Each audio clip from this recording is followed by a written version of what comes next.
बिस्मिल्लाहिर्रहमानिर्रहीम अल्लाहुम्मा सल्ली अला मुहम्मदिन व अला आलि मुहम्मदिन कमा सल्लैता अला इब्राहीम व अला आलि इब्राहीम इन्नाका हामिदुन मजीद। পাকিস্তানের শেফ লতিফ কুরেশি এভাবেই দোয়া দরুদ পড়ে শুরু করছেন রান্না।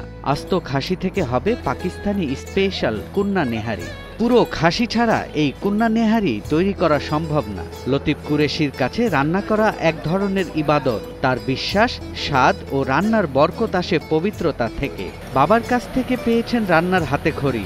পাকিস্তানের এই রেসিপির সুঘ্রাণে এবার মাতাচ্ছেন বাংলাদেশ। दुरूद शरीफ पढ़कर जो भी काम शुरू करते हैं अल्लाह ताला उसमें बरकत और जायका वगैरह जो भी चीज़ें सब चीज़ें इसमें होती हैं। वैसे भी ये फूड है, हलाल काम है, तो इसमें दुरूद पढ़ते रहना चाहिए, तो अल्लाह ताला इसमें जायका भी देता, बरकत भी देता।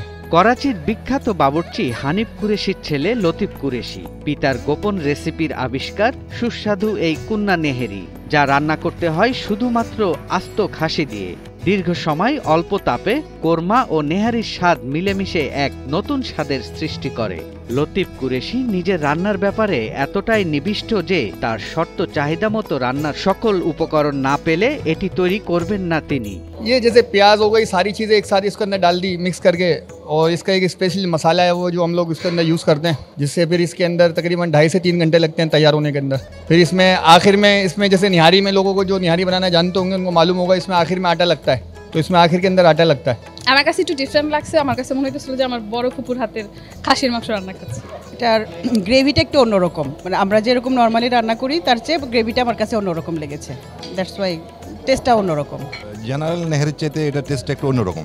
এই বিশেষ ডিশটি প্রস্তুত করা হয় আস্ত খাসির মাংস দিয়ে, যা দীর্ঘ সময় ধরে ধীরে ধীরে রান্না করা হয় মশলা ও ঘিয়ের অনন্য মিশ্রণে। নরম ও রসালো মাংসের স্বাদে ধরা পড়ে পাকিস্তানি ঘরানার আসল স্বাদ, যার মন কাড়া ঘ্রাণ ও ঘন গ্রেভিতে পরিবেশিত হয়। नहीं, हर पाकिस्तानी बंदा इसको जानता है, लेकिन आपके यहाँ पर इसको मैंने मालूम किया था कि कोई नहीं जानता, फरहान भाई ने बताया था, तो आप लोग इसको ट्राई करें, आपको बहुत मज़ा आएगा। क्योंकि आपने बहुत सारे सालन खाए हैं, जैसे आपका लाल भुना है, काला भुना खाया आपने, इंशाल्लाह इसको भी ट्राई करें, ये उनसे भी अच्छा लगेगा आपको, उनकी मज़ा आएगा आपको खाने में। I like this kalabuna. It's so delicious. This is my favorite. রাজধানীর ভোজন রসিকদের জন্য নতুন চমক নিয়ে এসেছে কেয়ার গ্রুপের হোটেল বিফ হোটেল। সম্প্রতি পাকিস্তান থেকে অভিজ্ঞ শেফকে নিয়ে আসা হয়েছে হোটেলটিতে, যিনি উপমহাদেশীয় ঐতিহ্যবাহী খাবার মাটন কুন্না নেহারি পরিবেশন করে বেশ সাড়া ফেলেছেন। जैसे निहारी और कोरमे का जो होता है ना, जैसे पेस्ट आता है, तो ये मटन कुन्ना है। वैसे ये सुबह की डिश है, मॉर्निंग की, तो लोग इसको जैसे निहारी को मॉर्निंग में खाते थे पहले लोग, तो इसी तरह इसको भी मॉर्निंग के इसलिए इस्तेमाल हो सकता है। तो इसमें पूरा बकरा डलता है मिक्स होकर, तो इसका ग्रेवी है, इसका टेस्ट ही अलग है। इसको तंदूरी नान के साथ भी खा सकते हैं। ডিশটি পরিবেশন করা হচ্ছে বিশেষ কাশ্মীরি নান বা ঘি পরাটার সাথে, যাতে করে ভোজনের পূর্ণতা আসে। প্রতিদিন সন্ধ্যায় বিশেষ করে এই পদ উপভোগ করতে ভিড় করছেন নানা বয়সী রসনাপ্রিয় মানুষ। আমাদের বাঙালি যে সিস্টেম, যেটা হচ্ছে স্পাইসি হয় খুব বেশি, বাট এটা হচ্ছে স্পাইসিটা একটু কম, কিন্তু তার সাথে একটু টক টক ভাব আছে, যেটা আসলে খেতে খুবই টেস্টি। কালাবুনা খেলাম, আর নতুন একটা আজকে মনে লঞ্চ করছেন এটা কুরমা। এটা আসলে আমরা তো এই খাবার খেয়ে এখনো অভ্যস্ত না, এটা পাকিস্তানি খাবার যেহেতু, আর তারপরেও ভালো লাগছে। পাকিস্তানি ডিশ নর্মালি হচ্ছে ফ্লেভার একটু কম থাকে, বাট ওই হিসাবে এটা অনেক ভালোই। খাবারটা অনেক টেস্ট, বিশেষ করে রুটিটা আর নেহারিটা খুবই মজা লাগছে। নাম শুনেছিলাম বিফ হোটেল, আজকে খেলাম, বেশ ভালোই লাগলো।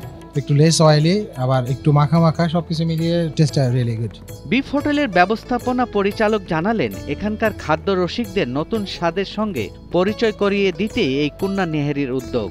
এই আইটেম অতিথিদের পছন্দ হতে দেখে উচ্ছ্বাসিত হোটেল কর্তৃপক্ষ। বাংলাদেশের মানুষ যেহেতু পাকিস্তানি খাবারটা পছন্দ করে, আমি নিজে পাকিস্তান গিয়ে একটা শেফ নিয়ে আসলাম।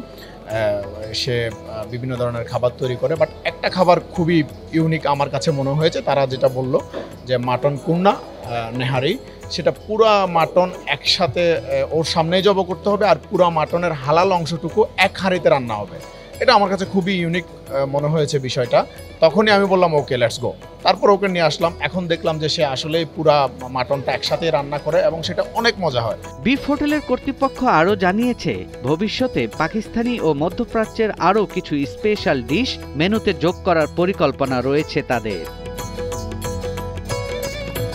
সৈয়দ রাশিদুল, ৭১, ঢাকা।